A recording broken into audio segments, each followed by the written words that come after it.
My name is Favianna Rodriguez, and I'm a visual artist and the executive director at Culture Strike. And I create art and art interventions that show the multi-dimensional aspect of who we are as human beings. I define American as an ever-changing, flowing organism that is consistently trying to redefine itself. I believe that identity is both limiting and it's also a place for us to connect. And in the past, I think that the idea of who was an American was a construct of whiteness. It was a construct of exclusion. And my view of what is an American is a concept of inclusion, and it's a space of belonging. It's where many belong. It's a place, it's a feeling. It's also a way that we connect to each other, not just through our pain and suffering, but also through our joy and through our desire to want to be our best and to want to fulfill the lives that we've always dreamed of. My parents are migrants, and my mother came to the United States when she was very young. And I imagine, many times I think of what it really took for her to leave and not look back and to embark on this journey of exploration. All the while she was scared. She is a very small-framed, small woman, and that she made the journey alone, and that once she was here, she was able to start her own businesses, and she was able to really be the woman she wants to be on her own terms. And she made a lot of mistakes. Her first child was adopted out, and he didn't reconnect with her until she was 31 years old. I was her second child. And I think about just the journey that she's been on and everything that's possible here in the United States that would not have been possible in Peru. And at the same time, I see the cost of that, and I see the fact that she didn't get to see her family for almost a quarter of a decade.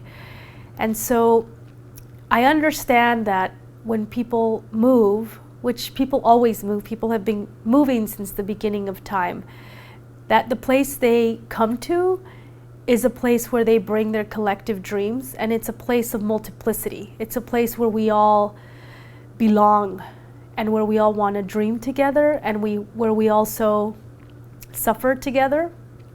And so for me, being an American was to have a place that I would call home, even if that home sometimes didn't believe I was an American, or even if that home sometimes completely made me invisible or disappeared me. I remember that growing up, I was always wondering why was it that I didn't see myself depicted in movies or in comic books, and I just always felt that I didn't belong. And then I felt that somehow something about me, my language, my parents' story was something ugly because it was invisible, it didn't exist, and it wasn't what was presented to me as beautiful and powerful. And I became an artist because of that. I became an artist because I wanted to show the beauty and the resilience that I witnessed in my own family. And I believe that art is a way to do that, to show this multiplicity that I refer to. My art has taken me all around the world. I've gone to Japan, to Germany, to Spain, to Canada, to Peru, Mexico. And in all of these places, I begin to understand the privilege of where I was able to grow up. Because when I go to places like Spain, or when I would go to places like Peru or to Mexico, the challenge of being a single woman was overwhelming. The machismo was so ingrained in the culture that I found myself really missing home and missing a certain sense of safety. I mean, it's not perfect by any means, but I began to understand why it is that my mother left. And my mother left because there was no opportunities for young women, because opportunities were all about your gender. And when I began to experience that, I began to understand that I have a lot of privilege growing up in a society where, relative to other places, women's rights are more advanced. And then I began to understand the question of race, that I had the privilege of growing up in a multiracial community where many languages were spoken. And when I had to go to other countries, I was not surrounded by that. And so I began to appreciate that I grew up in a society where many people came together and brought their stories.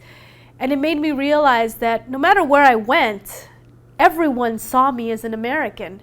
And the moment I open my mouth and I speak English and I talk about my experiences, people see me as an American. And for many years, I rejected the idea of being an American because I had bought into this notion that somehow I didn't belong here.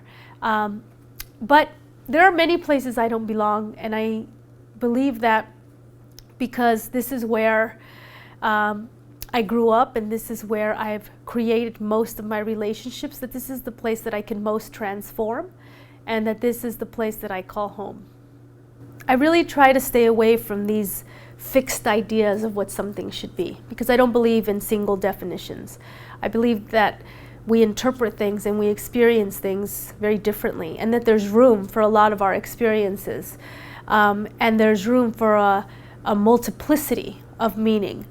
And in my art, that's exactly what I try to do. I create art about my experiences as a daughter of migrants, as a woman, as somebody who has grown up in a culture that I witnessed a lot of violence, I witnessed inequality, I'm witnessing now gentrification of my own city in Oakland and displacement. And being able to take all these experiences and be able to talk about the joy and the different emotions that I feel and what I experience is creating a narrative that has many, many dimensions. And racism and xenophobia sometimes erase those complexities, and they make it seem like we're these big blobs of people, like we're this big blob of Latinos, or we're these big blob of migrants. And it erases these nuances of our human experiences that actually make us human and make us unique. And unfortunately, in the society we grow up in, racism has made it so that we only see multiplicity and complexity in white people. But we all are complex people, and through my art, I'm trying to demonstrate that and to uplift that reality. And this is why I don't like to just do art about the things that I dislike. I like to do art about the things that I love, and joy and pleasure, and what it means to feel good, because that alone is a way for me to change the narrative, because most of the time what I'm seeing is narratives of my community suffering or narratives of my community being disempowered. And I don't believe that that's the only thing that we are experiencing. I would say that my main goal is to demonstrate the complexity of all the different experiences we have, and really to embrace the feelings of joy and the experiences of joy and resiliency and happiness that we have despite the years and years and the things that have been done against us.